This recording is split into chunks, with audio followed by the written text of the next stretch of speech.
This is going to be a single short sword class for the 404 Event Not Found joint RWTV venture. So I'm Bighead, this is Kenshin, and yeah, we're trying to put this class together. Kenshin has done a lot of work with single short sword and with down spear, and that's going to be this class and the next class that I'm going to be recording. So we're going to go through that. But for this one, it's single short sword. I myself have fought a fair amount of single short sword in the past. I did a lot of actually ditching with single short sword back before Taldegor was a thing on the RW ditch fields. And so a lot of this class is going to be not only like single short sword on single short sword, which is a lot of what gets taught, but single short sword against open, because it's fun and it's interesting, except when you die right away. So we're going to try to avoid that. So for the actual concepts of what we're trying to do, there's a lot of different schools of thought on how to fight with various styles. My preference is kind of what we're going to go through today, because I don't see a whole lot of representation of the way that I personally like to fight, which is to sum up with a single short sword. I want to use this to defend myself as little as possible, because I only have one thing that I'm allowed to block with, but it's also a thing that I'm allowed to attack with. So as little as I can use that on defense, the better that I'm going to be for actually winning fights. So to put that into two easy parts, essentially if I'm not blocking to survive, I'm doing one of two things. Or if I'm not blocking with a sword to survive, I'm doing that with one of two things. I'm going to be using distance control, lateral movements to not get hit by my opponent, or I'm going to be hand blocking, ideally. But I mean, legs, you soak a hit someplace other than the torso or the sword arm, and that is how you can also win fights. Now, obviously, not getting hit at all is preferred, but there are times in a single short sword you just kind of have to put stuff on the line and block with the left arm, or get someone to throw a shot at your legs or something like that. So to kind of go into that a little bit, if Kenshin and I are fighting, I'm at about maximum range for me to just touch him in the chest, were he to not do anything about it. I'm slightly outside of his max range to just hold his sword out and hit me. But it wouldn't be a whole lot of body lean or foot movement on his part to be able to stab me in the chest. So since I have longer limbs, this is really about the ideal point that I want to be, is I can affect him and he has to try harder to affect me. So what I'm wanting to do with a lot of this stuff, just to kind of roll into single short sword on single short sword fighting, but it's also going to apply later, is I'm going to want to set up situations where he is going to throw a not particularly committed attack, which would allow me to step out of the way, move out of the way, do something to not be within the arc of his sword. So if he were to swing at me, just going for it, and I were to not be there, I could then return an attack to either arm. Yeah, either sword limb or torso. So at this range, it would be just a very quick and easy.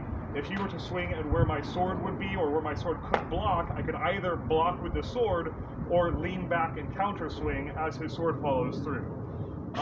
So that's kind of the critical concept. A lot of the rest of it is going to be applying that concept, because it sounds really easy, just don't be where they're swinging. But the rest of it's all application. So things like coming in, if he's going to stab like that, do use the sword to block if you don't have other options. But the ideal is, if you don't need the sword, don't use it, I guess is what we're going for there. So here, there, right, little quick movements to keep your feet balanced. You don't want to do lunging steps. You kind of get punished for it, whatever style you're doing, but single short sword is particularly hard to recover from a mistake. So if I were to go in and attack like that, and he were to block, I have very few ways of recovering from that sort of situation. So going through, I guess at this point we're doing some of the things we don't want to do. So doing things like a quick balance step in or a quick balance step out, these are really kind of the core motions that we're going to be relying on to both aggress and defend. So tell me really quick what you mean by a balanced step.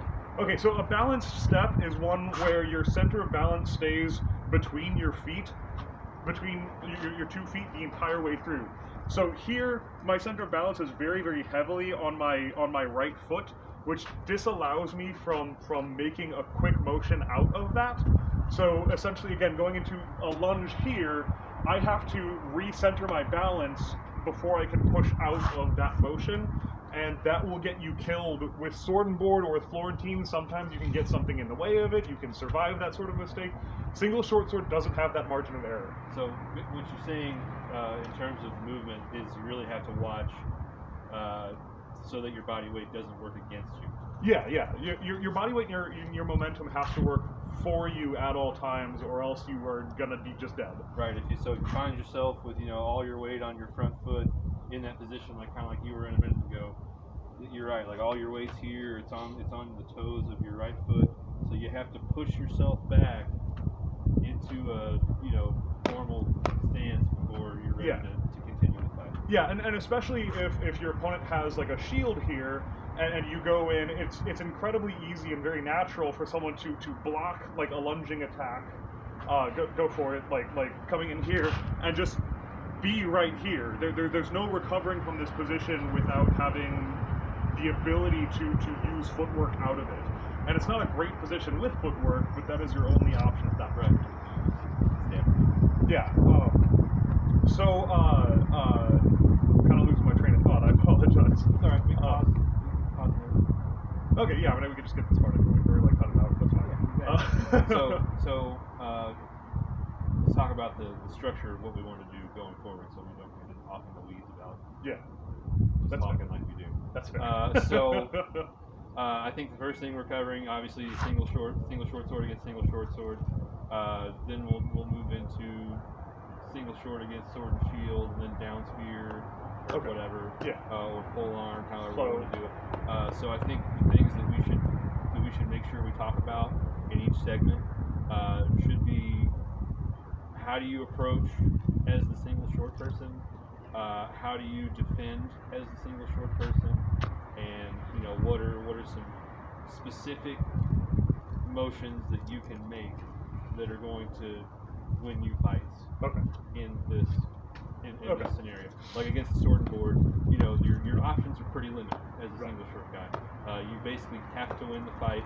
You have to fake your opponent. You have to, there's a multitude of ways you can fake them. You pretty much got to do that if you're going to win, or you have to block strike them in return to their arm. There's not, you just don't have infinite options like you would single short against single short. Against the shield, you've got to do one of a few things. Same with the pole arm. Against the pole arm, you've got to basically do one of a few things. One of those, there's like two. Hopefully not get stuck so hard you want to cry and never come back to Amtgard. But there's you kind of gotta approach it in a certain way. So let's talk about single short on single short. Let's talk about what are some openers that you can throw against another single short fighter. Okay. How do you want to start the fight? Yeah, so if I'm going to start the fight against single short sword, nice, relaxed, neutral stance, just like you're going to want to do with any sort of fight. I'm going to want to aggress my opponent's right arm while encouraging them to aggress my left side. That's going to play as much as possible off of the earlier concept of not using my sword to defend. If I can get my opponent to swing either for left side shoulder or left side hip, it's a relatively similar block in either direction. Yeah, I just died real hard there. But it's a relatively similar block in either direction that lets me, if I trade left arm for right arm, I win the fight kind of then and there. If you're fighting against a same hand opponent, Yeah. So what I'm wanting to do is keep my body very squared. I keep my shoulders very squared, but my feet are very staggered. So pausing for a second here because you said you want to basically be baiting your left side As much as possible. Right. So we need to explain to people how you're doing it. The way that Bighead here is baiting his left side to me as the guy single short against him is, look at all this real estate right here. You want to hit that. You're just naturally inclined to just be like, oh, okay, shit. Right. If you'll let me have it, I'll take it. Yeah. Exactly. So, you know, basically the bait there that he's talking about is just a really simple body positioning thing. It's not anything super complicated. It's not something you have to worry about a lot in terms of what do I need to be doing with my sword. You know, your sword needs to be killing the other guy. So Right. just that's what he means when he says he wants to be baiting the left side. Is he wants to be showing me that the left side is the easiest target on him for me to hit. And he, knowing that ahead of time, can plan accordingly and make it not actually an easy target for me to hit. It just looks that way. Yeah. And to expand on that a little bit, what I really want to be doing is playing off of the tendency of single short sword fighters to not necessarily be figuring out how to win the fight, but how to get past their opponent's defense. Yep. So my defense on my right side is very strong. It's very hard to figure out how to get past because it's hacking your way through a sword, and ideally with someone who knows how to use it. Whereas the left side, really, a quarter step towards my left and he's past my sword. So if someone is concerned mostly on how to get their sword past my sword, the left side is very open and inviting. The issue is that that's not how you win the fight necessarily. I never want to throw a shot for my opponent's left side unless I know that I can get it for free. If someone's got their arm hanging out there, I'll slap the arm. You know, something like that, right? I don't lose anything off of taking that shot. I don't lose positioning. I don't lose anything that I'm worried about not gaining. Okay, and another thing that's important to note here is that you're able to stay far enough away from me while hitting me that it's hard for me to hit you. Correct. So fighting someone who's obviously much taller than you are is going to open that avenue for the tall person a lot. Now, if you're the short guy in this equation, like myself, you know, okay, so we're here, and I'm going to throw to your right side, and you're going to block, and basically I'm going to try to hand block. Okay. On your return, right? Okay. So I'm going to throw here, you're going to block, I'm going to do that. All right, so now you see I've started to kind of lean forward, like we were talking about a little while ago, like put my weight on my front foot. So this means I probably need to be pushing off with my back foot, using that the weight on my front foot to kind of explode into the position I want to be quickly. I want to use that to really kind of lull him into a false sense of I'm not going to be able to move quickly enough to get to him. Yeah. So if I can block here and move in quickly enough with my sorry, I hit you kind of hard. No, we're good. I apologize. It's hard not to. You're excited. It's fun. I am. You know, you want to generate as much power from this foot as you can in order to close that gap that he's going to try to create, to where you can't hit him, but he can still hit you. If you get there first, you can usually catch a taller opponent that you've kind of got into this pattern of like, okay, you're not taking huge steps, you're not moving a lot. This is a single sword fight. It's probably just started. So if I can set up that scenario, I can win pretty often. But you know, I've got to get the hand block, and I've got to, as soon as I do, be ready to just boom, be right there, because he's going to take that second to take that step back, which is all he needs to do to stop my sword from being able to reach. Yeah. So figure out how to cancel out your opponent's distance control if they're using that against you is definitely going to be a big part of not being the taller fighter, which is a perspective I'm not great at. Yep. So it's very important, and it's hard to do because it requires, like, you know, fighting against a taller person in Amtgard, a taller person just has certain inherent advantages because of how we fight. You're used to fighting stuff like wrap shots to the back and to the hips and things like that, and like people hit you in the limbs as they're backing out and things like that. Easy to see how a tall guy can fight that way, and you can fight that way as a not tall person against someone that's your height or shorter. But when you try to do it against someone taller, you're playing their game at that point, and they're going to beat you every time. So just keep that in mind, that tall people are going to try to use their height to their advantage, because why wouldn't they? And in order to, you have to be ready to do a few certain things to counteract that advantage that they just have, by being 6 inches taller than you.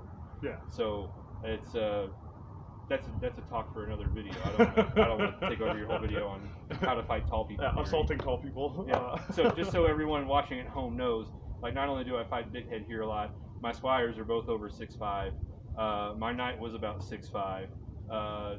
So basically everyone that I fight on a regular basis is much taller than me.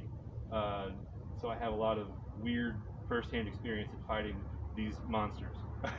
So yeah. So I guess cycling back around to single short on single short. Yeah. I mean, a lot of that I feel has been kind of done to death. Look up videos on lane theory. Look up videos on quadrant theory and stuff like that. Like a lot of that is super applicable to single short on single short. And honestly, single short block strike's going to get you far. It really is. Yeah. And you know, block striking. If in case you know those watching don't know what I mean by that, you know, we can show them just really quick what block strike is. Okay. Yeah. So I'm gonna throw a shot for Tim's arm. He's gonna throw a shot for my arm, right? And we'll switch it up eventually, but basically I'm gonna go ahead and throw. Okay. I'm gonna block and then throw, and then block and then throw, and then block and then throw, and then block and then throw. And it's just kind of, you know, getting you used to throwing shots as you're blocking shots and timing and stuff like that. So okay, all right, yeah. Good enough. That was block strike. That was not great block strike, but you know, you get the idea. Anyway, just that single sword specifically, that particular thing is going to take you pretty far. At least it has for me. Yeah. And I think for a lot of people, they'll find that if you can really get that tempo control thing down, where you're able to sort of make sure your opponent's doing things at the time where you're prepared for them to be doing that, then you can really capitalize on that and kill someone. Yeah. No, whereas for me, like I'm terrible at block strike. This is known. I may oversell it saying that I'm terrible at it, but that is my last resort. Like the idea of not using my sword for defense is really what I'm wanting to be doing. But block strike, you will have, if your opponent like distance controls correctly, you will not have options to simply alpha strike and disengage. Unless you're 6'5" plus. Then you need certain tricks and stuff like that, and we will get into the tricks on how to disengage when people are pressing later. But that's much more applicable with sword and board than it is with other things. So we're going to cover it at that point. So I guess without going too much into single short sword and single short sword, I will go through like just a couple of my favorite shots, which are relatively basic. I mean, most single short on single short, you don't have to get too terribly creative with it. You just have to land it. Fundamentals are important. So for this one, I just call this one the tall person shot. People have seen it a million times, but it's great. And all that I'm doing is taking my sword, coming around this way to try to draw their guard slightly towards their left side, swiping down, and then coming back across for a backhand on that forearm. Okay, so it's nothing super complicated, but in real time, what I'm going to be doing is here, right, and this motion can be overblown. It really doesn't require that much. Going down here and going up for it. Anything that gets their guard to come slightly inside and then arc up over their hand and into their forearm. You're gonna see taller fighters throw it a lot. It's super useful. It's low risk, not particularly high reward, but you're keeping your distance while you're doing it, and it doesn't involve fancy footwork, so you can be backing up while doing it, you can be advancing while doing it, and it's just kind of a nice shot for if you have the height advantage and the angle. So it's a nice little thing. You can pop the shoulder out and do that without the inside motion, and then you can get hit too. But yeah, do that at back. it's relatively basic. So in addition to that, I'm going to be doing things like throwing up. I do a lot of faking for those who aren't aware. But starting to throw up here and then slip down, and it's that again backhanded wrap into the sword side. I do that a lot. Yeah. It's a good shot. It's a good shot, and especially with the height advantage, it's easy to take advantage of. Yeah. Which here, do it again, and like hold your out position. Now, like I could probably hit him, but it's much harder for me to hit him than it is for him to hit. Like he's got way more of his sword on my body than I'm going to get my sword on his body. Which does bring me to a point that I was wanting to cover. That is something I don't see talked about a whole lot with fighting. But essentially, there's a relationship between the distance that you are to your opponent and the amount of angle that you can put on the shot. So essentially, like if I'm here, I can touch Kenshin's chest with my sword, but I can't hit him in that spot with any more angle than this, right? Because any more angle than that, I'm just missing entirely. Right? Yeah, you're gonna slide. Which means that as I start to get closer, I can get more creative angles to hit that spot All right, another translation here for tall people, for non-tall people, on something you might want to do in that situation. Is you can notice how Tim was way back on his sword like this. He's gripping his sword normally. He's stabbing from above his head. He's able to nail me in the chest. It's just not a good thing for me. Now, if I try to do that, I've got a whole lot. I've got to bring my arm back further because I'm shorter. Like I've got more of a motion to do than just because if I do this like you're doing, like I'm obviously not reaching. Like I'm not getting anywhere with that. Yeah. So what I need to be doing is this is kind of not the best sword to be showing you this, but I need to be choked up because this is going to give you kind of an artificial way to create that angle without having your sword above your head. Because as a short person, putting your sword above your head, especially if you're not fighting with a shield, as most of you short people know, is death. Like you are dead at that point. Well, usually, I mean, if your opponent knows what they're doing, you're probably not in a good spot. So if you choke up, you're able to kind of get more of an angle on the sword with less opening. So I can stab you here in your circle with my sword like this, and if I do it from here, I've got to get much higher. Okay. I've got to roll my shoulder up into my ear in order to be able to get that same angle on that same shot. So just keep that in mind when you want to create angle. And it doesn't just work for stabs. It also works for stuff like raps. Raps are a big one. You close in like this. You've got an arm out here to block, and you can hit somebody in the back. Really a lot easier with your grip up on your sword. Now if you're back here, you can still do it, of course, but it's going to require a little more from you than it would just. You can keep your elbow tucked and just right there. You don't have to make the big looping wrap shot like you're normally going to want to do. Yeah. No, and wraps are probably the most direct application of the concept I was talking about of like sacrificing reach for angle. Yeah. Is you can't throw a wrap really from here in any meaningful way because it'll just be flat by the time it hits. Yeah. So if I'm going for shield shoulder though, I can throw a chop here or a meaningless, kind of wrap here that doesn't add any angle to it, but adds more wear and tear to my wrist. But as I get closer, I can start hitting wider and wider angles. Now, for single short on single short, there's not a ton that you can do with this, but there's a couple of things that are important. One of which is if your opponent is advancing and they're kind of locked on the target, so come in, you're watching off that sword shoulder. But don't like adjust out as you move. You know what I'm talking about? Okay, I think I see. Yeah. Okay, so if my opponent is closing with me, he's got his sword up in an attempt to prevent that sort of shot as he's closing.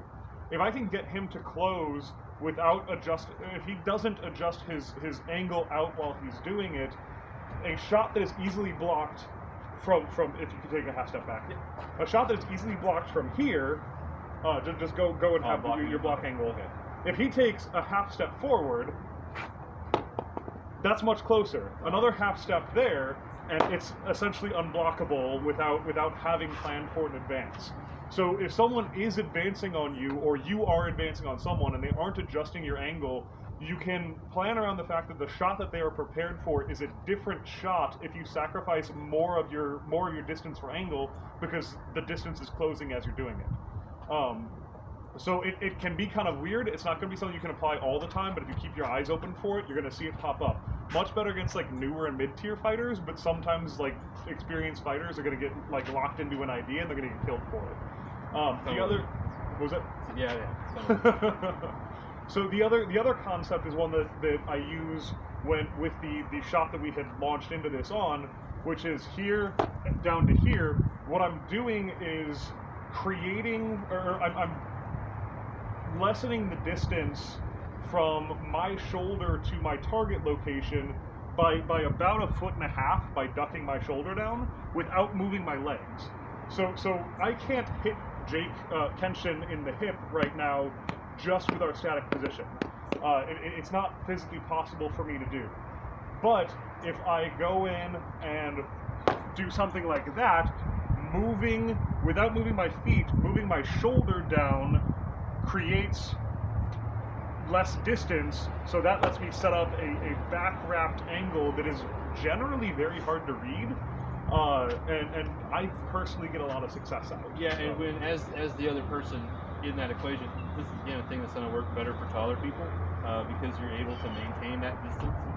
See, the thing that really makes this shot work is that shoulder duck. Now you might be thinking about like, why would that? How? So do it again. Just do the motion. All right, stay right there. So I see this as the other guy, and before this hits me, I'm like, oh, that's his back. I can hit him there and he will die. So I'm like, very now at this point, I am 100% committed to the idea that I'm going to hit him in the back or the shoulder that he's just turned to me. But I can't do it quick enough most of the time. Also because he's a little further away than he looks. Yeah. Like when you see that shoulder coming down, you're just like, oh yeah, this is it. This is my moment. But you know, oftentimes, especially if you come over here, if you brought your guard this direction, like you, by the time you see it and are able to react to it, you've probably already been hit. Yeah. So just keep that in mind that this part, the part where you dip the hip or where you dip the shoulder, is really important because that's actually what's selling that person on the you know, if you got them to move their guard, it's what's selling them into staying there, so you can hit them in the hip. Yeah. So and I will catch if I'm fighting against like, you know, good fighters, I will catch shots into like the tricep pretty frequently, but because I continue the rotation away, usually my back gets out of range from their return shot by the time the return shot lands. So they'll catch an arm sometimes, but usually I'm pretty safe outside of that. Yeah. And the best you can hope for, like if you got a solid pommel defense on that side, like if you brought your guard over here, but you're able to confidently snap back into position to block, then you can definitely work something off of a block strike in that scenario, or you can force them down into your leg, which and a lot of the time you hit me in the leg, and you're turning out thinking you've won the fight, and I'm leg, and I'm going to my knee. Do the typical slide forward. Yeah, the whole power slide thing. Like you're on a van or something. Yeah. So yeah, if you can force the shot into your leg or just catch it with your pommel, that's ideal. But it's pretty hard to do, honestly, especially if he's done a good enough job of getting my guard this direction, and getting me to kind of turn my body and my focus over here. It's going to be a lot harder for me to kind of snap back here in time to actually block anything. Yeah. So I was wanting to go into swordboard next. Okay. I want to take my jacket off too. Okay, go ahead and take your jacket off. Okay, so we're gonna go into single on sword and board right now. We're gonna use a strap shield because that's a huge amount of what people are gonna be running into anyway. And I mean, really for punch shield, a lot of it's gonna be pretty similar. You're just gonna be looking to get that elbow more than you are against a strap shield. You'll have to excuse my shield. It's kind of warped. I don't use it very much. I don't fight shield very often, but here we are. Yeah. So we'll keep our original positions. Just our blocking. Okay. So at this point, I'm going to have to go through. With any weapons combo, equipment combo against another equipment combo, you're really gonna be looking for your strengths and your weaknesses and how they apply to your opponent's equipment's strengths and weaknesses. And this is before you talk about skill sets or anything like that. The issue that I think a lot of people have with single short sword is that they don't view it as having any strengths over any other fighting style. And that is wrong. And that is wrong. It's not super wrong, but there are a couple of very important points we're going to cover here. So first and probably the easiest is the fact that it's very difficult as someone with a sword and board to look at a single short sword fighter and not see them as anything other than a kill tally. That's the target, yeah. That is easy W's. So a lot of times people have a very hard time fighting at 100% with like a sword and board or flow or something like that against a single short sword. So we can't do much to capitalize off of that directly, but it is an important concept to keep in mind because for me it lets me be a little bit more daring because people oftentimes aren't going to be doing their most effective stuff against me because why use your good moves on the easy target? So the other advantage that single short sword has, the one that we're able to actually capitalize off of it a bit more, is that if my opponent has two pieces of equipment, either a sword and a shield or two swords, they are oftentimes going to rely on their offhand equipment to keep them alive.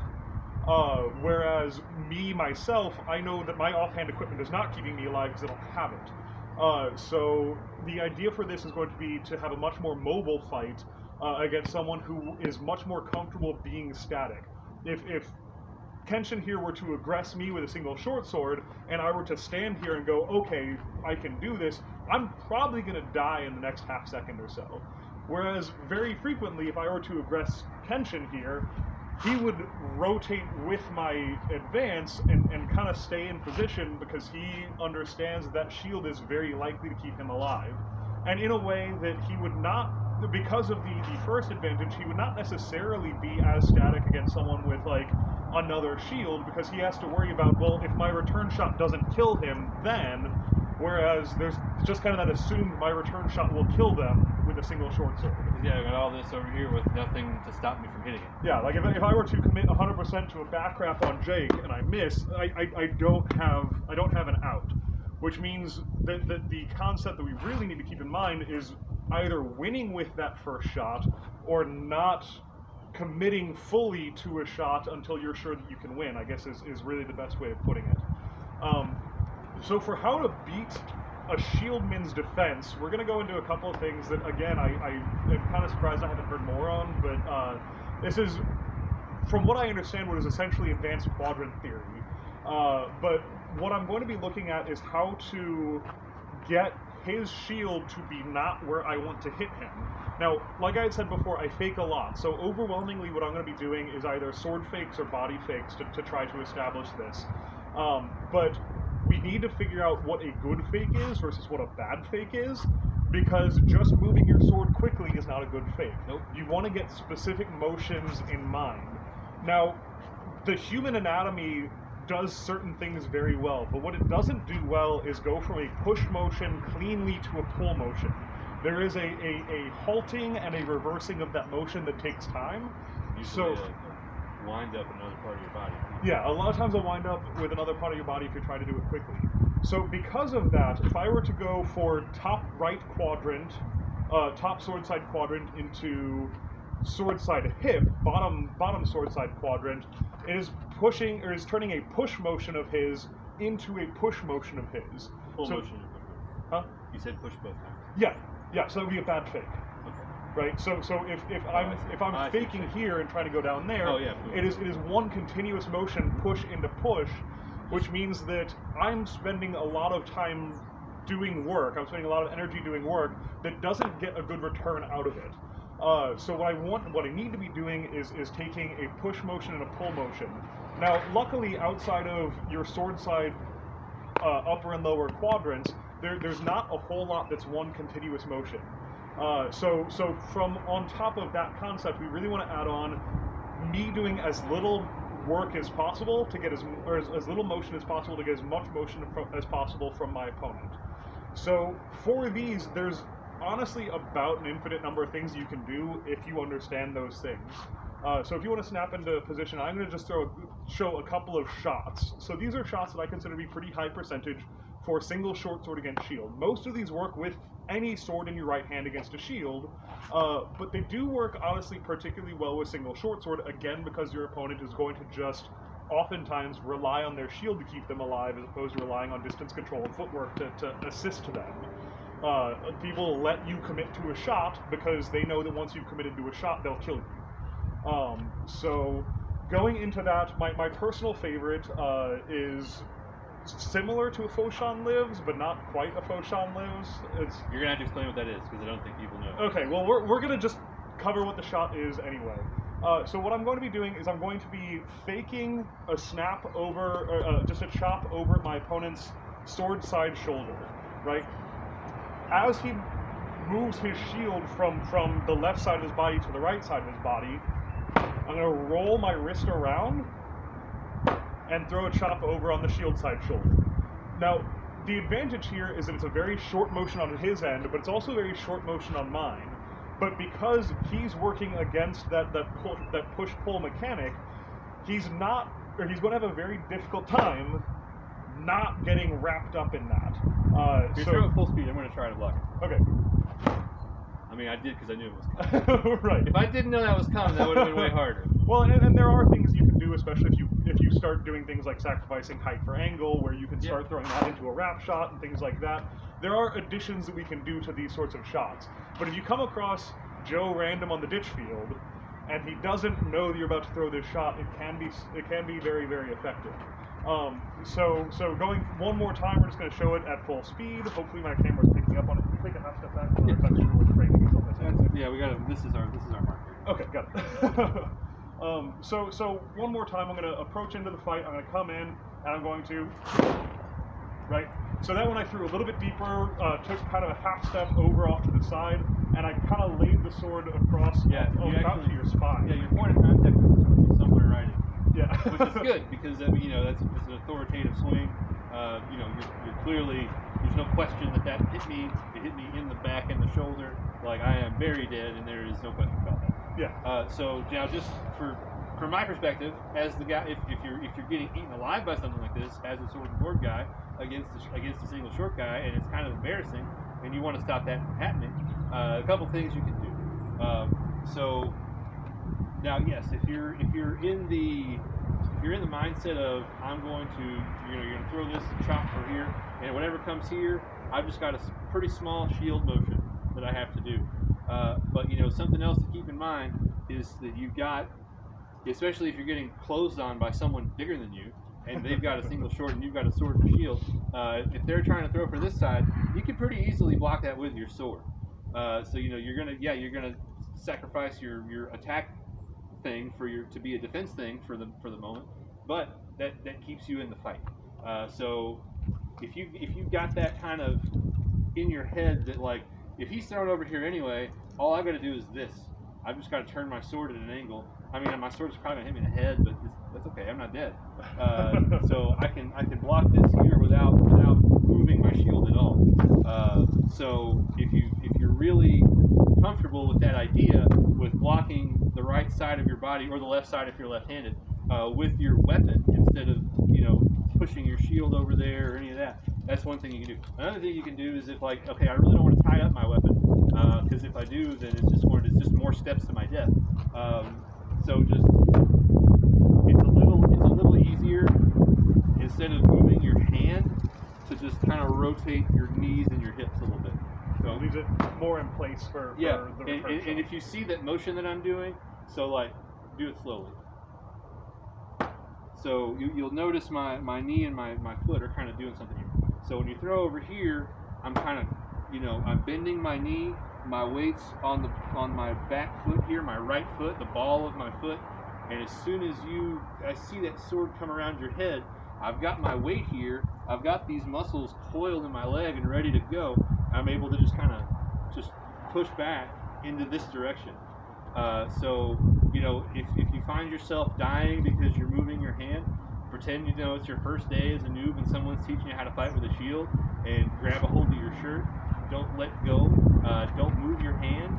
Move other parts of your body. Use your sword. Another fun thing to do is, if you know they're going to do this and you want to make them look like a punk instead, go ahead. Try it. You could use your sword, lay it across your back, and then just chop the shit out of it. Shouldn't have said the S word. I'm sorry. Sorry, children. So yeah, that's really fun to do. It's not something that's going to work all the time, but if you can make it work, it's great. It looks cool. Yeah, so going through a couple more shots, because that is kind of my bread and butter anti-shield shot. But there are a lot of other good ones. Now, a lot of the other ones are going to depend on the type of fighter that you come across. One of my personal favorites, and this one works honestly a lot better with a punch shield than it does with a strap shield, but with the wrong type of strap shield fighter, this works really well. Which is just coming in, and what I'm going to do is I'm going to extend into what looks like into a chop for the person's knee. So if they've got a punch shield, a lot of times they will drop the shield at the knee. Strap shield fighters are very heavily encouraged to just kind of crouch into that, but you're going to find a lot of people who don't do the encouraged thing. Because this is the panic response. Yes, it's the panic response, and again, all that person has to do is block one shot and they win, right? Yeah, so, exactly. So it's a super easy response to get out of people. Come in here, and then all I'm doing is continuing essentially, instead of diving down into the knee, I'm rocking forward through the motion. So as I start to rock forward, I go down, but then as I continue the motion, I can come up. So it keeps my body in line for something like that, but you really have to sell that knee, or else you just look like you're really foolishly going for that shoulder with a lot of extra motion. Yeah. Which is what we're doing, but but we're wanting to move their defense while they're at it. You want to do it right. So just a couple more here. Yeah. Here. Okay. Here. Sorry. Yeah, no worries. I'm doing the right way. Right? So this is something that isn't going to work a ton of the time, but when it does, it's really good. And again, it's supposed to be low risk, moderate reward is what we're looking for. Not going to work all the time, but there's not a whole lot of return.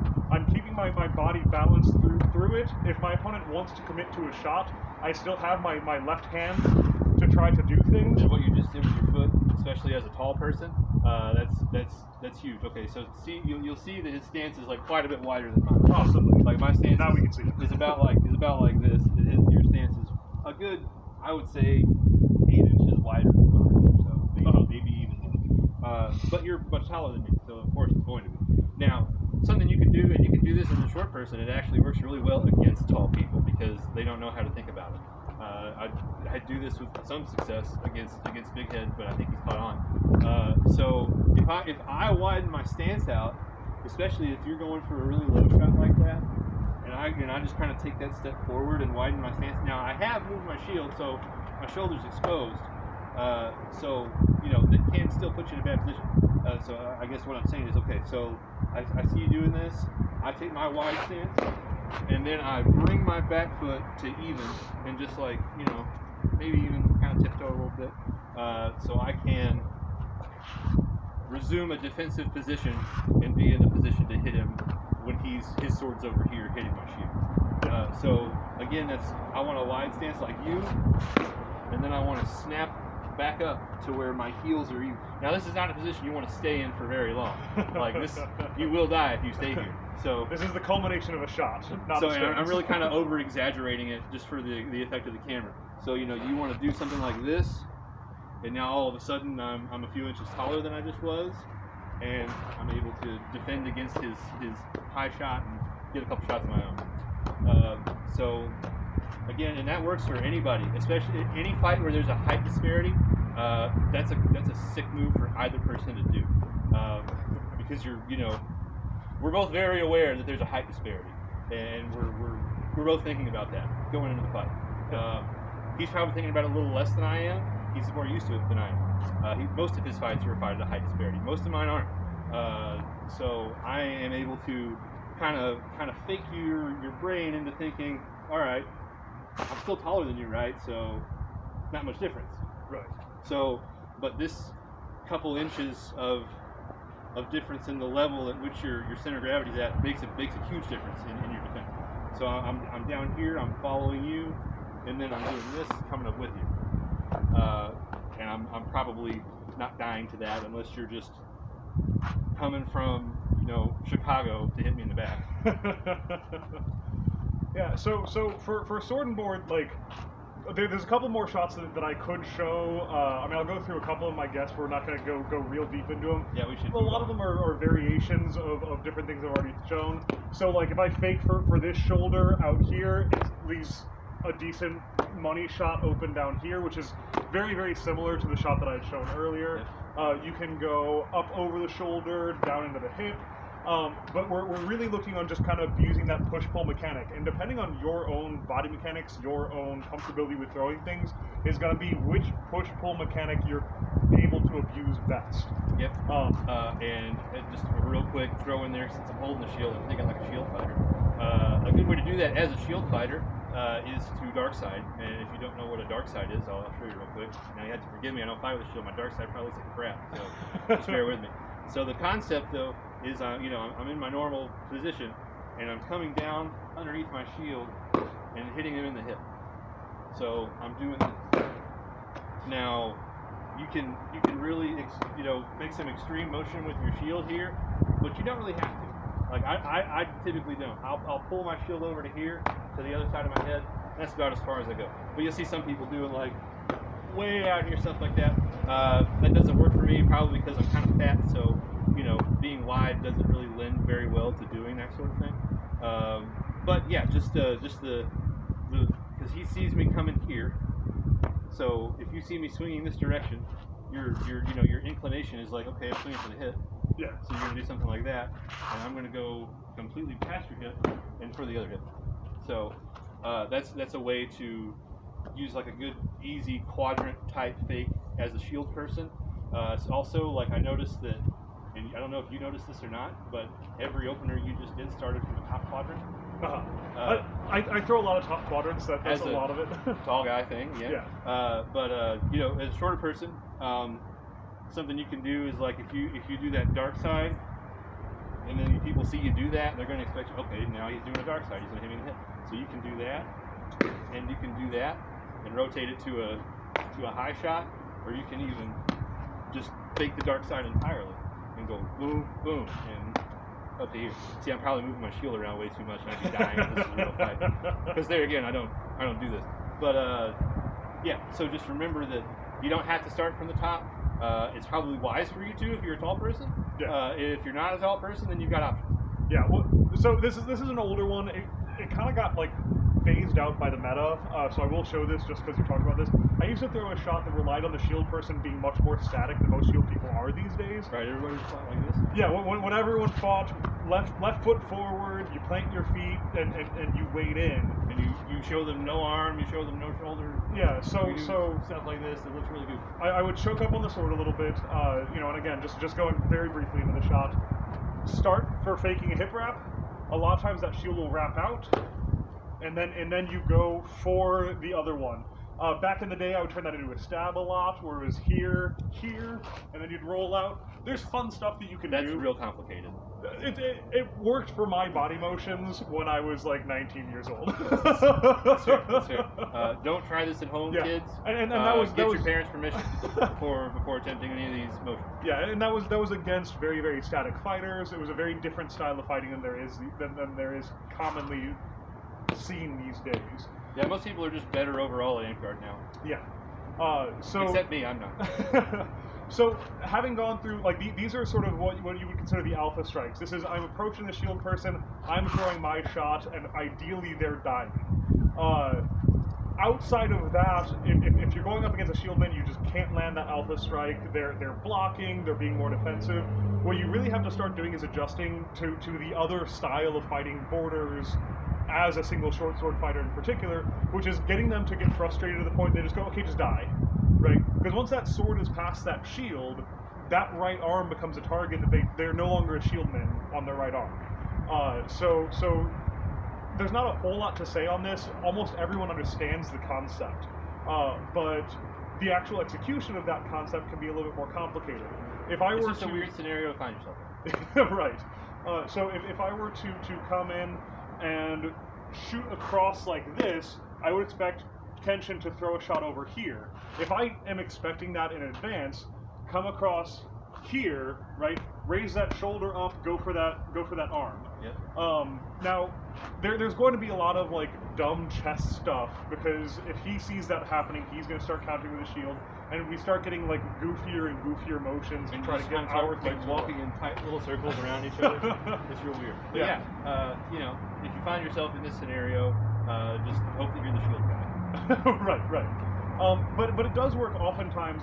Shooting over here, that shield shoots over with you, that sword shoots out. You soak the shot on the arm, and either a chop across, or if they do start moving the shield over, a wrap across, things like this. Like you do have some options there, but the idea is to get them again to, just like I was talking about with single short sword, to throw from my left side. Which allows me to defend myself using something other than my sword while attacking with the sword. So it comes out to the same place. It's not a super easy thing to do.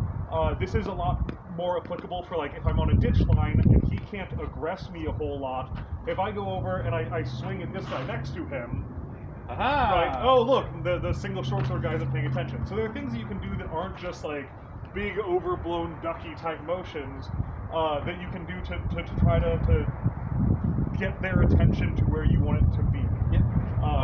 And especially, this works for any body type, I think. and I think it's true for basically everybody. If you're the guy fighting against the shieldman, body fakes are probably going to get you a lot further than sword fakes are. Now, sword fakes are very important. Obviously, they always have a place. But in this particular case, the body fake is, in my opinion, the better way to get a shield out of position. Yeah. It's a better way to get someone to, do something like this when they really want to be doing something like this. Yeah. So keep that in mind. Don't rely super hard on stuff like this that's going to work better single sword against single sword. Just like a quick inside lane, like if I can get inside your sword like this and rotate out, stuff like that. It's still going to work, but it's not going to work as well because if I'm the shield guy, if you're trying stuff like that, it's a lot easier for me to just kind of do nothing. Right. And just continue. Whereas if I'm a single sword guy, I'm going to have to respond in some way. Whether it's just kind of turning my block out a little bit or something like that. It's a lot more of a response than I have to have as a sword and shield guy. So just body fakes, the pumps and stuff like that, where you just kind of take your motion in a direction and then end up in another position. That explosive movement we talked about a little bit, where you kind of got the muscles in your back leg coiled and ready to propel you into their shoulder or their back or wherever. Keep stuff like that in mind, especially as the single sword guy, because you're gonna have to use it, and you're gonna have to do it. You're gonna have to commit to it more than the sword and board guy is, unfortunately. Yeah. So going into that, just one last thing for against sword and board, because we've covered most of the concepts, and so much of this is take that concept and do what works best for you.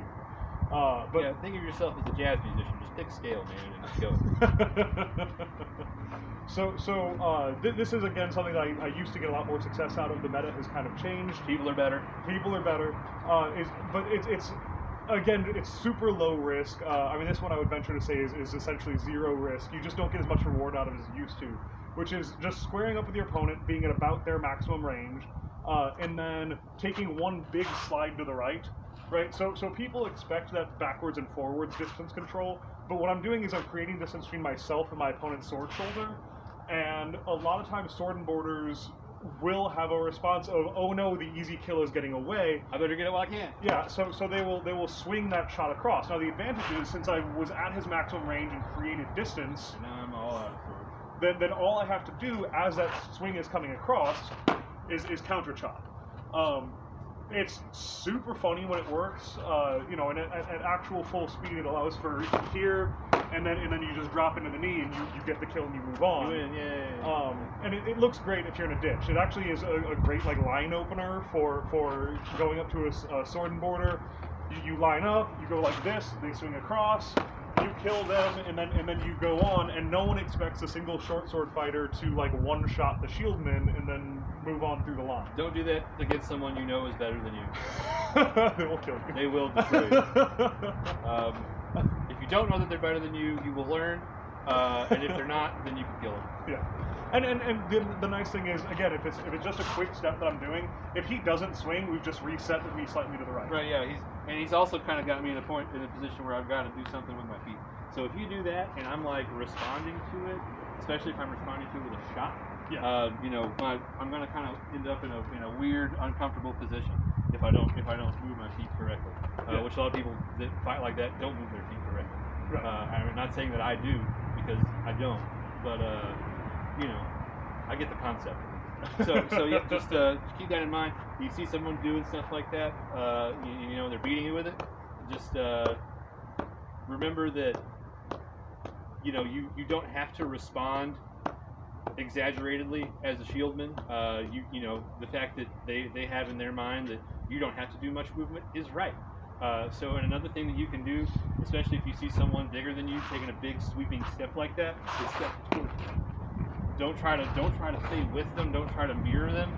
Get closer, because that'll kind of put you in an oblique angle. So it's a little harder for him to do anything to me when he's at my oblique, or I guess when I'm at his oblique, I should say. So if I'm here, I can get a pretty cheap and easy shot on his side or his back, whereas he's going to have a little bit harder time getting around the shield. Yeah. If you find yourself in that position and you're dying to something like that, step towards the person. Don't try to circle with them. If they're circling to your outside, because you won't win that fight. If you're not winning it already, I should say. Yeah. So we are going to go, before we move off from Sword and Board, I was talking before about like disengaging, where I personally want to alpha strike and then disengage. I don't like block striking, and block striking with single short sword against a Sword and Board is probably the lowest percentage thing you could possibly be doing. So I see that mistake a lot. I see people try to fight single short sword and ditch, and they're really excited because like I'm going to learn single short sword, and they get in and they start like trying to block strike. Kill him a guy or two. Yeah, and it's almost impossible. You have to be significantly better than your opponent to successfully block strike single sword against sword and board. Yeah, or you just have to be really closely reading what they're doing. Yeah. And having a little bit of luck in there for yourself. So for I don't want to keep us tied up on sword and board all day. Yeah. So for the last thing here, this is best demonstrated against sword and board. Is it's going to be taking the concept that I just talked about distance control from the shoulder, and what I'm going to be doing is if I throw a shot on Kenshin here, and he steps in and throws a shot at me, and I go, oh no, and I survive that one, instead of now throwing shots and trying to get into this hacking slashing fight of the night or whatever it was from Game of Thrones, right? What I'm going to do is immediately try to duck away from that shoulder. So I've thrown here, I've survived. I'm going to create distance from the shoulder as much as I can while throwing as high upside of a shot at that right shoulder as I possibly can. Yeah, if he's let's try that again. So I've thrown here. Oh no! And I'm throwing here. You're blocking. Right. Now I've got to kind of recover from this block, and he's able to just sort of keep me in a defensive position. So on his way out. Yeah. The goal here is to feel like you're squirting ink. But what Can we never say it like that again? we'll try not to. Thanks. I'm gonna do that all the time from now on. Anyway, it's fine. But anyway, so the idea is that if I'm throwing for his right side shoulder while moving away from his right side shoulder, I'm not going to land that, right? He's got two pieces of equipment that he can use to block with. But if he blocks with his sword while I'm scooting away, I'm out of range before that returns. As long as I'm using like good footwork to try to disengage as much as possible. Or if he blocks with a shield, he's covering his sword side shoulder with the shield. So go ahead and block with the shield. So from this, he can't throw through his shield. So either he's blocking with his offensive equipment, or he's covering his offensive equipment with his block. This isn't something that you're going to want to do a lot. This is sort of a when things go wrong type of move, but it's reasonably good at keeping you alive when you put yourself in the worst possible position for single short against a sword and board. Just throw some sort of shot to get them to either engage their offensive equipment or to negate their offensive equipment, and then move away from that shoulder as much as you can. At that point, if I've done it successfully, I've reset the fight. I'm no longer in the worst possible position. I can start doing the stuff that I'm actually wanting to do. I'm not in a position where if he's done something like that, I'm not coiled to strike. Where I'm not ready with my my leg in the right position to be able to explode into a good shot. So now we want to do. Yeah. If you look out another sword, and then the way that can go wrong, honestly, is a bunch of different ways. But if your opponent just advances on you while you're trying to do that, if they keep track with their feet while blocking with their equipment, you're going to die pretty quickly. There's not a whole lot you can do, but it's kind of your best odds there, unless you're again just demonstrably better than them and can block strike successfully. So Florentine is kind of an interesting beast with single short on single short, because all of the advantages that you might have, they have kind of in spades. So about the only thing I'm going to be able to leverage is again that tendency to go, okay, my left hand keeps my left hand alive, my left hand keeps my body alive, so I don't have to worry too terribly much about what I'm doing to keep myself safe. So you're going to have to distance control a lot with Florentine fighters. You want to prevent them from closing on you. You want to prevent them from like disengaging with you. The alpha strikes are going to be very important here, but the nice part is that they don't have as big of a passive defense as a board does, so your Alpha Strike should be more effective. Now, I will say this at the very beginning. I'm going to say it one time, we're going to move past it. Never be afraid to take a Flow Fighter's leg.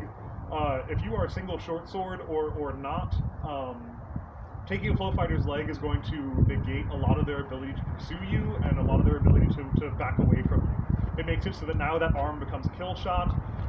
So if I'm fighting and I get Jake's swords, Kenshin swords up high, I have absolutely no problem, especially if he's taking a step actively with that foot at the time, of just hitting that knee and getting out of there, reset that fight, and keep on going now that they aren't at much of an advantage. I'm not going to focus a lot on that because it's kind of already talked about at this point of don't be afraid to do it. Like, there are different techniques that you can use for it, but it's also not. It's a lot. If I'm closing on you, you taking my leg out is going to do you a lot more good than if you were closing on me, Florentine, and I were to take your leg out. Correct. Because you're able to still hit me on the way down, whereas you're able to get out of my range a lot quicker. Yeah. Than I'm able to stay in yours as I'm going to my knee. Yeah. Whereas you closing on me and me trying to step back and hit your knees ain't gonna be hard to begin with. And B, even if I do it, you've still got enough length that you're going to be able to hit me anyway. Yeah. So that's it. As a short person, if you're doing that, it's imperative that you step and throw at the same time. You should be doing that anyway, no matter what. You should always be doing that. But it's super, super, super important. And it's kind of hard because used to, if you're stepping and throwing, you're used to stepping to the side, stepping forward, stepping backward and throwing is weird, and it's kind of hard to do. But if it's something that you see an opportunity to take it. Yeah. So going into that, there are only really a handful of actual like Alpha Strike type things that I think are useful against Florentine. But they are out there. So my personal favorite, this one I use honestly ad nauseum, is if Jake takes just a kind of regular Florentine stance, both swords up, right? I fight swords. Okay, yeah, I do too. So this works out. But most people's Florentine block against a stab is going to push across with their left hand. Now, this is an absolutely abusable reaction. So if I'm going single short sword against Florentine, I'm going to fake a stab in here, and then all I need to do at this point is pull my sword back slightly and chop for that forearm. There are players who will be fast enough to catch on to this, but there are also a huge number of Florentine players who are just going to get their left arm eaten by that shot. The left arm is just basically a weird shield they get hit with. Correct. Yeah, so against anyone who treats the left arm as a weird shield you can hit people with, this will be a pretty effective shot. Yep. So again, it's just come in, fake the stab, pull back, and chop for that arm. It's fast, it's easy, it doesn't require a whole lot of commitment on my end. Now, there are a couple of things that can come out of that. The most common thing is going to be that Flow Fighter just got burned by the fake and the arm slap. Well, the most common thing, honestly, is going to be for that person to just take a step back. Oh, it's okay. Yeah, so like I've taken the left arm, they disengage. Now it's single sword fight. Yeah, now I'm single sword, but I still got both my legs, so I should have an advantage here. Great. Slightly less common and something you really want to have a plan for is what Kenshin did originally here, which is I take the stab, I go down here, and he chops across. Now, for my height, 9 times out of 10 when they're chopping, they're going to be chopping for that elbow as it comes across. Right, because that puts you less out of position. And if they take that sword arm, then they've lost their left hand, and I've lost my right hand, but they have something in the right hand, I don't have anything in the left. Yeah, I can still keep going. So they should win that fight. Yep. So this is going to rely a little bit on the person being staggered out of it. This is going to look this is going to look super flashy, but it's honestly the most effective thing that I've found for this sort of situation, which is going through the pattern. I'm going to fake the stab here. Jake, Kenshin here, most times if that is a surprise, is going to kind of pause for a moment, just a moment before throwing. As I'm returning from that shot, what I'm going to do is I'm going to continue the motion and catch the block. So we're gonna start at the beginning again. Here, he throws across. As I'm catching that motion, I'm going to step forward with the left. Okay. which, as he's starting to return there, allows me to go over the top of his block. It looks dumb. There's a lot going on, but oh my god, is it amazing when it lands. I will confirm that it looks dumb. But like actually at speed, it's really a nice little combo of here. So it's taking several of the concepts that we've talked about and building into it. It's getting my opponent to throw for a spot that I've kind of pre-selected. It's getting my opponent to push out and not be able to pull back for the block easily. So it really is, to me, kind of the ultimate expression of single short against open is that particular combo. Most times you're not going to get that because your opponent isn't going to reflexively throw across for your elbow, but when it happens, it happens. So going back into it, just going for the basics here again, here, right? You can also do things like, if I'm going to be aggressing a flow fighter who's not really active with the left arm, going for something like faking up here, that will generally get my opponent's right arm to swing out from my left side, either up here or down here, which means that if I can do that same fake high shoot under the block wrap that I'm wanting to do, that is a fight that I can oftentimes win. This is playing again off of the fact that my opponent is a lot of times going to rely on the equipment in their left hand to keep them alive. The correct response to this is for them to back up while I'm doing it. If they back up while you're doing it, disengage. You're in a bad spot. Yeah, active Florentine defense is going to win against this most of the time. Yeah. But if you can catch someone that's not got an active Florentine defense, it's going to be it. Yeah. You're hoping your opponent is going to be lulled somewhat by the nature of the fight. Yeah. Fighting single short in a ditch field situation is very much about picking your fights. It's also about kind of knowing your opponents, or being able to figure them out quickly. Because, I mean, you're on the keep ditch field, you're going to be fighting people you don't know, people you've never seen before, people you don't know how they fight, and they don't know how you fight. Yeah. So, you've got to work that to your advantage as much as you can, but also be watching, because, that person who you don't know could be a pretty good fighter, and you just don't know it. So that, you could try something like that and just totally get blown up for it, whereas, you wouldn't necessarily have had to. So, just keep in mind that fighting single short in a ditch situation is a challenge. It's a gratifying challenge when you do kill people. So don't expect this to all work all the time, especially against people who are better than you, because it's not. But it is going to make you a better fighter.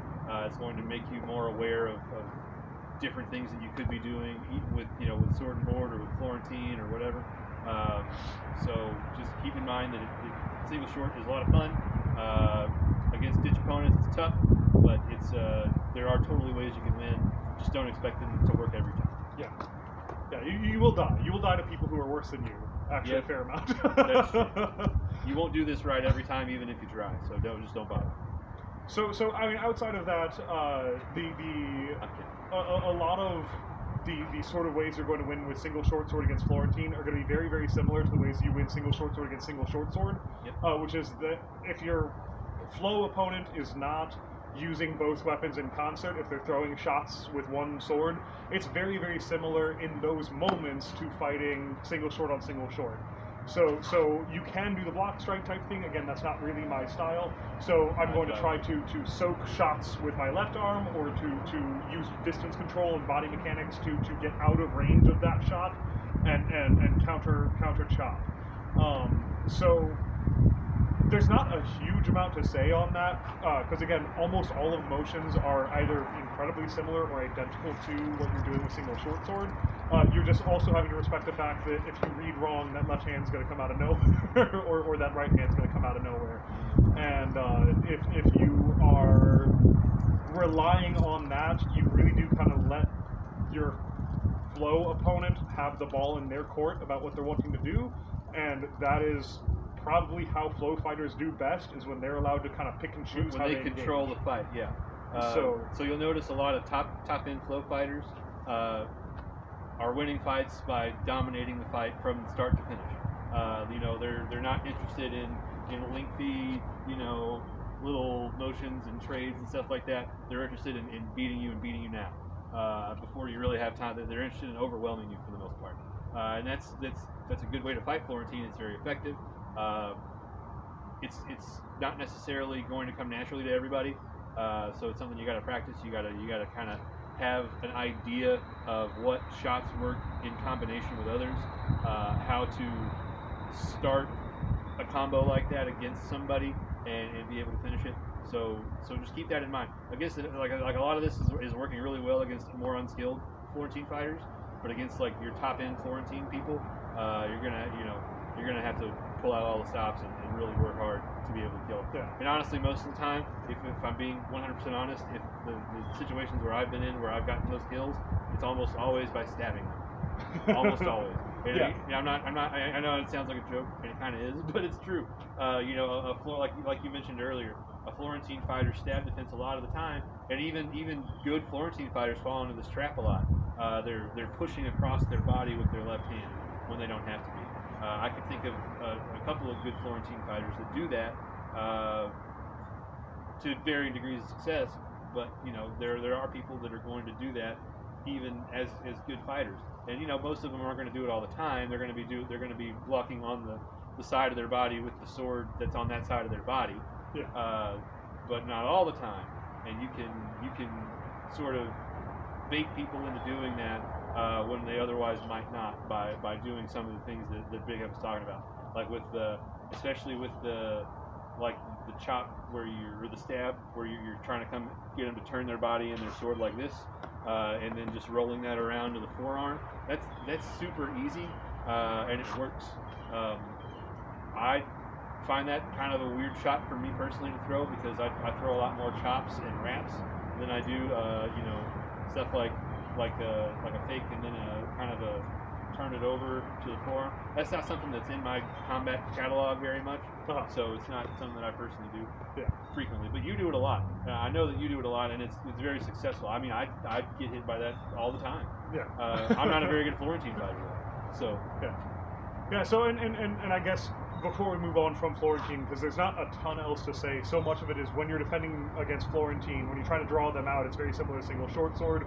And when you're aggressing, you really have to land that shot and get out, because Florentine fighters are very used to like, okay, either this is going to block or it's going to hit me in the arm. I don't much care because I'm swinging anyway. And you got another sword to do something. Yeah. So just the same general rules. I mean, Jake had mentioned it with how he has succeeded in the past against like top end fighters. The big advantage that sometimes is a disadvantage against Florentine is that everyone knows that you want to stab them. Yeah. You know it. They know it. Everyone is well established. aware that Florentine guy is the stab target. Yeah. Yeah, I'm wanting to stab directly between his two swords, and that's how I want this fight to end. Oh yeah. So capitalize that off of faking it, and because that is going to be probably their strongest reaction is faking a stab. If you're going to throw any fake at all. It's a great shot. So if you want to grab we don't really have a great polearm. Oh no, we don't. We don't do that. I'm going to show very briefly. Honestly, 90% of what you're going to do against a polearm is pray. Right? Yep. Hope that it doesn't hurt. You hope that it hurts as little as possible. The two things that I will say about it. This one, this is our polearm because we don't have a polearm on hand right now. The two things that I will say that you can use to your advantage is if I'm holding the sword like this hand is hand on weapon. That is a legitimate way of playing the rules.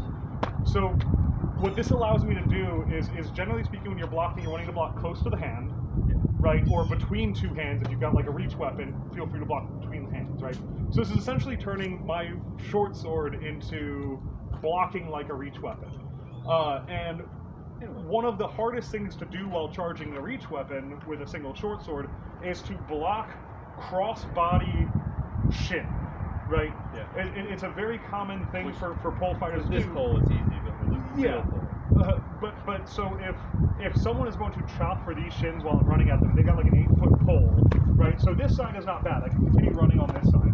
But if he were to throw across on this side, it's very hard to keep forward momentum while blocking hard across this side of my body.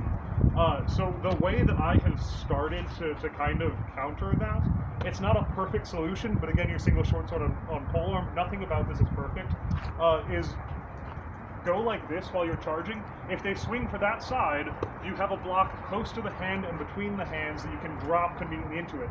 So it's essentially like you now have Florentine against polearm defense, which is not great, but a significant step up from single short sword against polearm defense. And that's what I've got for that. The other aspect of it is there is a concept. This is one I worked on a long time ago. If you isolate a polearm fighter one-on-one, which is about as good as you're going to hope for anyway. There's essentially a 3-step range for most poles. I'll take it for just a second. For most poles that you can hit opponents at. So I'm going to speak up a little bit because I need to angle out this way. But essentially you have, I can step to them and hit them, right? You have, I'm planted and can hit them, and you have, I can step back and hit them, right? With the, regardless of how long the polearm is, with the amount of strike surface that we actually have to work with, you have 3 steps that you're trying to close.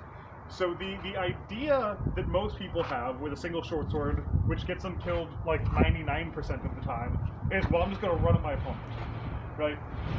Running at your opponent will almost never work. So you have to block like 3 or 4 shots to get there, and if they are competent, you're going to die. Yep. So we're going to increase our defense as much as we can, which isn't a lot, okay? Now what I'm going to do is I'm going to stay at my opponent's maximum range. So at that first step, my opponent can step forward and hit me. Okay, and when they swing at me, whether it's a chop or a stab, I'm going to take a step back and I'm going to block. Okay, my opponent will then reset.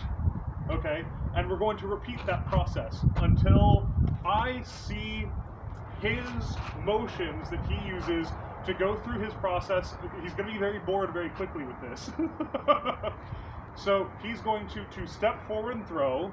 I'm going to block and step away. He's going to reset, and then he's going to lean into his step again. Once I figured out how my opponent goes through that process, and my opponent is bored, which will usually be like 3 or 4 steps into the process. Not long.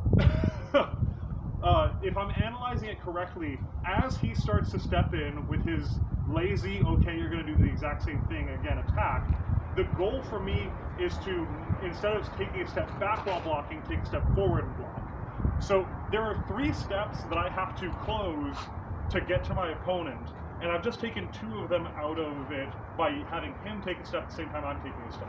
This means that my opponent is now going to snap back into the fight very quickly, and he's going to take his polearm and he's going to throw a quick, somewhat desperate shot.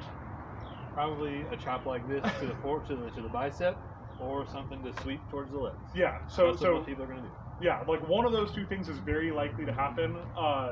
Exactly what it's going to be is going to depend on your opponent, on the time of day, what the sun position is, and what their astrological sign is. If they're really smart, they can think like that. But the idea is to get what few advantages we possibly can out of this, and that's about the only way that I've ever figured out of roping an advantage out of fighting single short sword against a pole. It's very hard to do. It's incredibly hard to do. So one thing I will say, and this your mileage is going to vary on this. If you're able to physically overpower your opponent and they have a polearm, you can beat them, and you only have to let them swing 1 time. Because here, let me show you what I mean. I can't physically overpower Tim, but we're going to pretend for a moment that I can. So, and it also helps, wear gloves when you do this. Don't be like me. Please wear gloves when you do this. You can do something like this and hook out with your pommel. Now, you don't want to like bring it in front of your face like that. That's going to get you hurt. So you can do that, or you can hook like that and step inside the strike surface and basically just pin their weapon to you with your weapon, and then stab when you get in. So if you're like a lot stronger than the person with a pole that you're fighting, and you got a single short sword, yeah, don't be afraid to just push them out of the way or pin them in a way where they can't recover. You got to if you're going to do that second one especially, you got to be past the business end. You got to be past the part that hurts and the part that actually hurts. IRL. Yeah, the IRL pain one. Again, wear gloves if you're ever going to try anything like that. Do not try this at home, kids. but it's a thing you can do. Yeah. I mean, and a lot of this is if you're single short sword against a polearm, the time for playing nice has long since passed. It is long since passed. If you're ditching single short sword and someone comes at you with a polearm, they are an enemy of the state at that point. So you do whatever you got to do. Don't break the rules. Don't actually hurt anybody. But do what's necessary. All right. So right, having gone through that, because there's not a whole lot else to say. Again, 90% of what you're doing is praying. Yeah. The rest of it is leveraging what you can. Go ahead and grab a down spear and a short sword. Oh, okay, I can do that. Yeah, I mean, which again, like honestly, I consider this to be a worse matchup than with a polearm against a single short sword. I'm just gonna use yours because go for it. You really have as few advantages as you possibly can. If the person is a competent down spear fighter, it's like fighting a mediocre polearm and a good short sword fighter at the same time. No one wants that combination. So what I'm going to be doing is largely what everyone is going to be trying to do against a down spear, right? So I'm going to try to get a couple of different things. One is if I can back that down spear out of play and it takes him a moment to recover, that's nice. Unfortunately, every down spear fighter worth their salt is going to be very much expecting that because everyone tries it. You are not the first, you won't be the last. It might work for you right then, but know that we know. Yeah, but know that we know.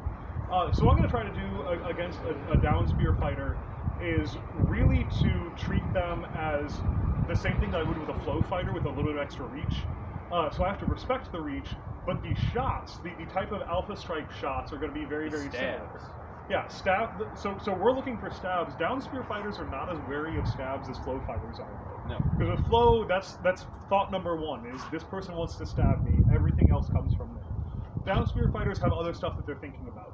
So you can stab them a lot more easily than they can stab you. Yeah. So if anybody's winning the stab game here, it's you as the down spear fighter. Yeah. So what I'm going to be doing is using as good a defense as I can to try to get to the spot that I can start throwing long range shots. This is not easy. Like none of this is convenient stuff. Again, this is honestly, I think, the worst matchup you could possibly do. It sucks. There are no times as a down spear fighter that I'm not incredibly confident against a single short sword fighter. Yep. And you can't unless I just know that person is way better than me. Right. And you can't really play with distance control a whole lot because they control the distance. There's very little that you can do to actually get to these positions other than be good enough to get to these positions. I would love to have better advice than that. That's fair. But practice, practice, kids. Practice a lot. But that little shot that I was showing with Florentine will actually work incredibly well. Now this works again with any weapons combination. Most of what I'm doing here works with other weapons combinations, but they are oftentimes slightly more effective with single short sword because of the defense, because of the nature of how my opponent is thinking about the fight. So that little shot, fake the stab in here, that is going to work significantly better against down spears than it will against Florentine fighters because they have so few other options on how to defend themselves against that stab. Right, and the bulk of my weapon that I'm trying to block that with is down here. It's underneath where you're swinging. Yeah. All you gotta do is go just right over, a good, what is that, 8-9 inches maybe? Yeah. Right there. And if I can do that while stepping away from the short sword, great. I've just gotten my one little shot. Yeah, now. And that's what we've got. Now this fight is very much not in my favor because my down spear. Yeah. Now the only other thing that I would say is that the shots that I was talking about with flow fighters that you do not want to throw against a down spear involve. Against a flow fighter, if I fake high quadrant and then shoot low, like that's fine. But against a down spear fighter, I'm throwing directly into a block, right? So watch out for the fact that my opponent that there are certain shots that are just kind of passively negated by a decent down spear fighter's body mechanics. A good way to think of a down spear, both as fighting with one and against one, is that it's a really skinny tower shield. Just about, just as much as it's something you can poke somebody with, it's something that'll save you from dying a lot. You can kind of plant it passively out here. People will still swing through your hips and just go bong, bong. They can rattle like that all day long. Yeah. So we'll get into more of that because I'm planning on doing a down spear fighting class here shortly, coming up in the schedule. But that's about all that I've got for a single short sword for the type of stuff that I'm trying to talk about. Yeah. I've tried to cover a lot of ground that doesn't get covered in a lot of other videos, for what that's worth. So hopefully you guys got something out of it. Yeah, I've done my best to provide translations for short bow. Sorry, everybody. You know, I don't think that I'm the best fighter necessarily, but you know, I've been around for a long time and I've watched all the best fighters a lot. So if you have any questions, you know, especially about fighting against tall people, I fight against tall people a lot. Everyone I know, for the most part, is taller than me in Amtgard. I'm really not that short of a person. It's weird. But anyway, ask anytime. Feel free to ask Tim anytime. We love to talk about fighting. Whether we know everything is up for debate or not. But yeah, we'd love to talk to you about it. So I'm going to walk over there and hit off, and we're going to see how long this went. Hopefully it's still recording. Hopefully, yeah, we didn't stop recording halfway through. I thought we should have.